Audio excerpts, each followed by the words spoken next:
Hello and welcome. My name is Kyle FtW and welcome back to another Call of Duty video here on the channel. Today we are back with another episode of Bleurpint Review. This is episode number 260, I think. I actually don't know. Anyways, we are back here on Black Ops 6 with another episode. You guys will see the episode number in the description, but today in the title, I mean. But today we're taking a look here at the pretty new, I think this bundle came out just a couple of days ago, called the Charm and Harm Reactive Ultra Skin Bundle, which is a 3,000 COD point bundle, so very, very expensive. The first blueprint that we have here is the Hocus blueprint for the Xmg, which is a reactive blueprint. Next, we have two different skins for Alvarez. We have the Arcana Conqueror here, and we also have the Solar Diviner skin. Then we have the Hocus blueprint for the KSV, the Plaything finishing move. Okay, the Hoot Hoot weapon charm, the Luna Break reticle, the Devastating Rage weapon sticker, the Wand Way calling card, the Behold the Power spray, and finally the Dark Magic loading screen, which apparently is animated, which is interesting. I think that's the first time that has come into this game. So again, as I said, it's a very expensive bundle. Part of the reason is that it does come with 3 ultra items. So yeah, let's go ahead and purchase this thing, and we will rock out with it in the game, of course, inspecting the Hocus blueprint for the Xmg. Alright guys, welcome into the game. We're taking a look here at the Hocus reactive blueprint for the Xmg. Here's what it looks like in its base form. Here's also what one of the skins looks like. I will be using the other skin in the next video, but overall, looks pretty cool in my opinion, and of course it'll change as we use it in game. But let's go ahead and take a look here at the recoil of this blueprint and see how good it is. Again, we actually did a diamond video yesterday, so it's very appropriate actually to see it, you know, what's better, the class that I made yesterday or this class. So here's a look at the recoil without me doing any control whatsoever. Okay, so pretty much straight up, which is not bad. And then here's what it looks like with control. Okay, so it does get a little bit, it does stay pretty accurate for the most part, but then after shooting it for 30, let's see, that would be 28 rounds, then it turns a little bit up and it gets a little bit out of control. So luckily the time to kill in this game is really fast, so we shouldn't have any problems. But yeah, hopefully you guys will enjoy the gameplay. Hopefully we can get a good one pretty quickly here with this weapon, and I'll see you guys all in the game. Alright guys, welcome into the game. We are playing some domination here on Extraction. Hopefully we can do well. Now my camera is... I've been recording so long that my camera died. It doesn't die for like almost 3 hours. So yeah. It has been a bit difficult to get a gameplay with this blueprint that I'm happy with. But maybe the camera off is the trick. We'll see. No, I'm completely kidding. The camera doesn't have anything to do with the gameplay quality. It literally just comes down to the lobbies that I've been in today.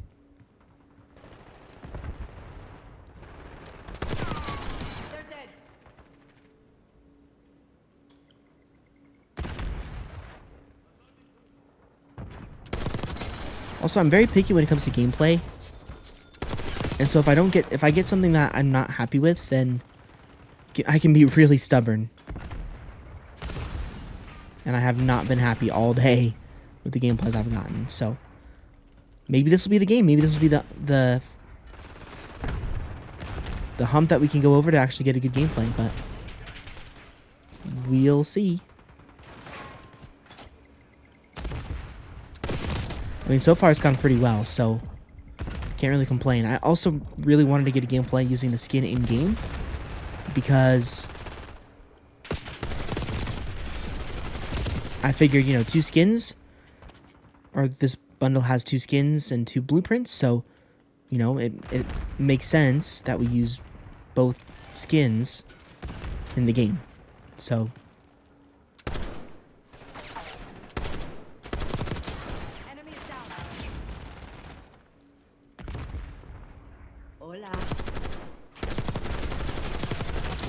I mean, honestly, it feels so sleazy playing this way, but considering what I've been through today, I'm happy to spawn trap these enemies, because this has happened to me, like, way more than I honestly care to admit. But again, it is kind of tough when, like, I of course do these videos by choice, and I know that.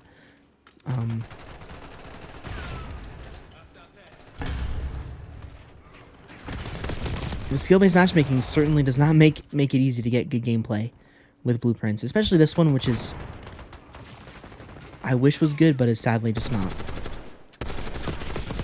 Thank you.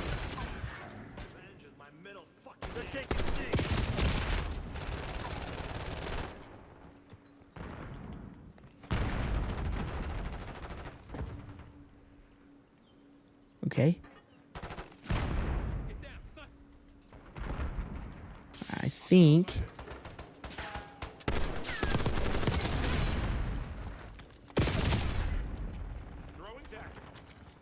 how we doing? Not bad. Good enough.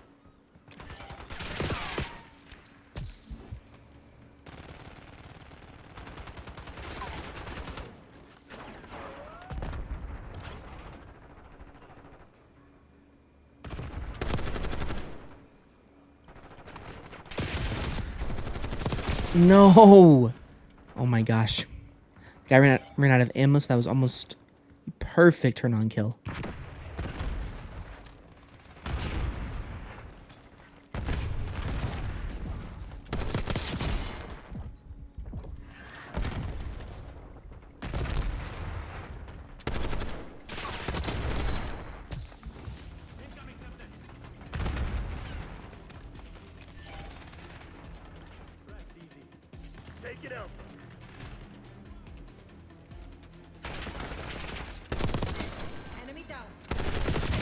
And I almost feel bad playing this defensive, but it is what it is. It's kind of the enemy's fault here, if I'm being completely honest.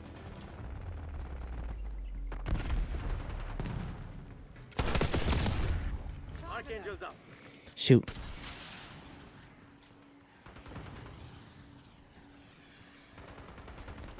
Okay, well, we lost the good KDs, so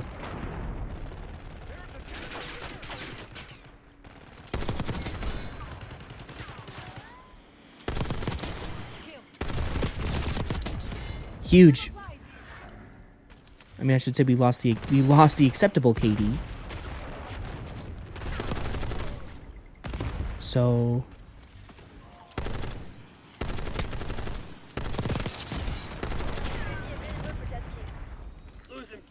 no, dang it.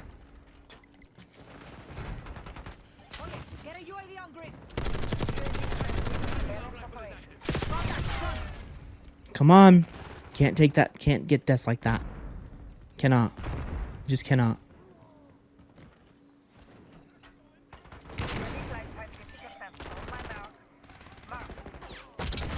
Huge. Huge, huge, huge.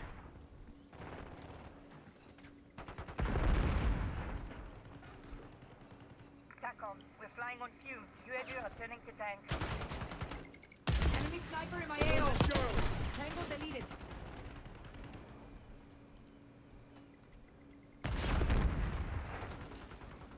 Hostile identified.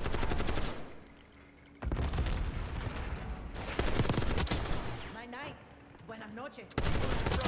Oh my gosh. Knock that shit off. Enemy unit sighted. 5 kills. I'm focusing so hard. If you guys were looking at if the camera was on, oh my gosh, you'd be like, oh my god, this guy's sweating. And I am.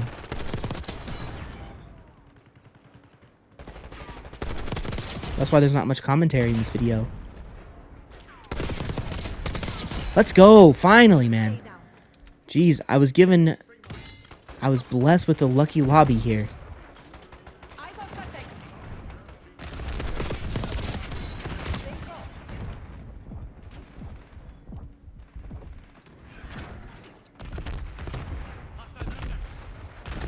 I feel bad for this enemy team, but I also don't at all because This has been my experience so much today that I honestly just don't care.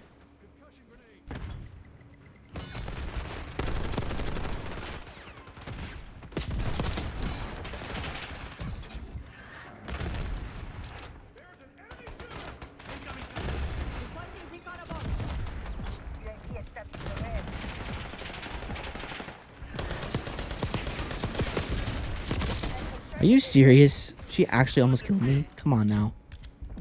That's wild. And dang it, we won off the chopper. Okay, let's go ahead and get this in.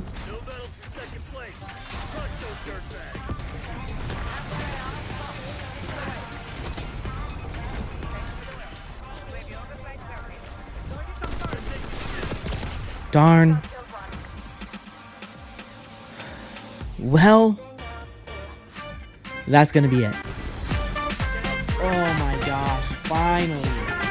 That took so unbelievable. Like, you guys have no idea. This has taken me forever to get a gameplay. Forever. And I know it was kind of a scummy gameplay because we just basically did a whole bunch of head glitching and spawn trapping, but honestly, I honestly can't say I care. I just can't. This game, I was recording for so long that, but I finally got the perfect gameplay. We used the skin, got above the 2 KD. So we can finally jump into the review with me being happy. So let's go ahead and do it. Alright guys, welcome into the lobby. Again, the camera's going to be off for this part of the video too. Taking a look here at the Hocus blueprint for the XMG. So let's go ahead and get into this review. So starting off here, with the first attachment, we have the Kepler Microflex sight. For the magazine, we have the Fast Mag 2. For the rear grip, we have the Quick Draw grip. For the stock, we have the Buffer Weight stock. And finally, for the fire mod, we have the recoil springs. So now that that is out of the way, we can go ahead and talk about aesthetic, practicality, and worth. So real quick, let's go ahead and head into the firing range here. And here's what the blueprint looks like in space form, which I showed you guys in the intro. And then here's what it looks like. I'm going to try and get you guys each version of it in game. I don't think that's changing yet. There we go. Here's the first chain, so the blueprint goes through. And then I believe this is the second one. Looking pretty sweet. And then I don't know if it changes from here. No, it doesn't. Okay, so those are all 3 of the tiers of the reactiveness of the blueprint. It's cool that we can actually do that in-game now instead of having to do that, or in the firing range instead of having to do that in-game. So, anyways, let's go ahead and start off with the aesthetic first. And, of course, I think the aesthetic is great. I mean, I think it's a very, very good-looking blueprint. No doubt about that in my honest opinion. It's a reactive, and overall, I think that, I don't know, just a fan of it. So, as far as the rating goes for aesthetic, this is going to be getting a 9 out of 10. Next, for the practicality, is this a good blueprint? Here's where I mean, the aesthetic was the best part of this blueprint. Is this a good blueprint? Honestly, I can't say that it is. It just isn't. And that kind of goes back to the video that I did when it came to Road to Diamond, where I was like, is this the worst LMG in the game? I think I finally figured out how to make a good class with the Diamond video, but other than that, I would say that this LMG is not good in the grand scheme of things. I mean, this 5 attachment class just does not do it for me. There's a couple of good things about it, like recoil springs is great. I use that on my base class. The buffer weight stock inherently is pretty good, but that's actually where the first problem is for me personally. So the biggest red flag for this blueprint for me is the fact that it has no barrel, and it has no underbarrel, and it has no muzzle. So these 3 attachments make the weapons in this game better, just by default. Even if it had a barrel like one of the first 2, the first basic blueprints, or first basic barrels, this blueprint would be a lot better. But because it does not kill very effectively from range. It also has quite a bit of recoil, which you would think is weird, considering the fact that it has recoil springs and the buffer weight stock. But the class that I built for this weapon for the Road to Diamond video is very, very good from close range, or from any range. It's a laser beam, kills super, super quickly, and it's because of the barrel, underbarrel, and recoil springs combination. My next complaint about this blueprint is that it is the buffer weight stock. which again looks really good inherently. Vertical and horizontal recoil control improved by 3. But then you look at the negatives. -2 to aim down sight speed and -2 to aim walking movement speed. This is killer. You do not want this on an LMG. It means that you can't play aggressive. It means that you are pretty much forced to head glitch. If you guys saw the gameplay in the video on Extraction, the reason that we were able to do as well as we did is because we literally head glitched and didn't move very much for the entire game. And whenever we did want to move, we pulled out the Siren so we could move. And that, in my opinion, is the biggest problem with this blueprint. By far. Far and away, that's the biggest problem for me, is that you can't move with this blueprint. It aim down sights really slowly, and you also can't move with it, which means that you basically are forced to camp, which in a game that's as fast-paced as this, you're just not going to be able to do well with this blueprint unless you camp, and for me, that's not fun. I don't like camping in this game at all. So, and also Fastmax 2 is not an attachment that's needed, so in all reality, I'd probably get rid of both of those things to make this class more worth using. Luckily, you don't really see the stock in game, so that's fine. If I were going to be doing a 5 attachment class, and if I wanted to keep the aesthetic, I would probably do something like this, and keep the aesthetic as well as I can. Do something like that, and then maybe do something like this, possibly. Again, it would probably make the LMG not super good, but it would make it a lot better than it currently stands. So anyways, as far as the LMG stands in its current state, this blueprint is going to be getting a 5 out of 10 for the practicality. I just really don't see it as a useful blueprint or a good blueprint here in this game. Next, is this blueprint worth using? Truthfully, no. I really don't see this blueprint being worth using. In all reality, I think that you can make it a class for this blueprint, or for this XMG, by just using regular attachments and not having a reactive blueprint. I don't know why they do this so much with reactive blueprints, where they change the barrel, or where they, because again, if you want to change the barrel on this, you automatically destroy the aesthetic and basically destroy the worth of the blueprint right away, because again, you're buying the bundle presumably for the blueprint, but maybe you're buying it for the skins. I don't really know exactly, but if you're buying it for the blueprint itself, then you're going to be very disappointed with this particular one, because you can't change any attachment really that makes the weapon better. I mean, you probably could add an underbarrel. That probably wouldn't be something that would be impossible, but you can't use a barrel. So luckily, the monolithic suppressor basically replaces the reinforced barrel, which is definitely a good thing. But as far as that goes, there's not much you can change. So the worth of the blueprint, I think with these adjustments, it will be better. And you guys can see it in game here. It does look good still. And I mean, it's instantly better. Just instantly better. Look at that. And it still looks good. Most of the aesthetic is not hidden. So with a couple of changes, you can actually make it better. So instead of giving it a bad, terrible score for worth, I'm actually going to change my score into giving it a good one. And I'm going to give it a 7 out of 10. So factoring everything in, this blueprint is going to be getting an even 7 out of 10, which I think is more than fair for this blueprint. Again, I was unfortunately kind of disappointed with this blueprint. I was kind of excited and I was hoping that it would be good, but unfortunately it's just not, especially after we did the diamond video where I kind of changed my mind about the XMG. And I think I still have that opinion about the XMG being a good weapon, because of the simple fact that the class that I have for it is just really, really good and can be whatever I want it to be. So anyways, hopefully you guys enjoyed this video. I apologize for being negative at times, but again, I give you guys very transparent and very honest reviews whenever I go through a blueprint, and this one was just not very good. Wasn't very happy with it. But anyways, if you did enjoy this video, like things, always appreciate it. Want to check out any of my other previous episodes of Blueprint Review, they'll all be linked down below within the playlist in the description, as well as they'll also be at the end of the video for you guys to check out as well. And I'll see you all on another Call of Duty video very soon.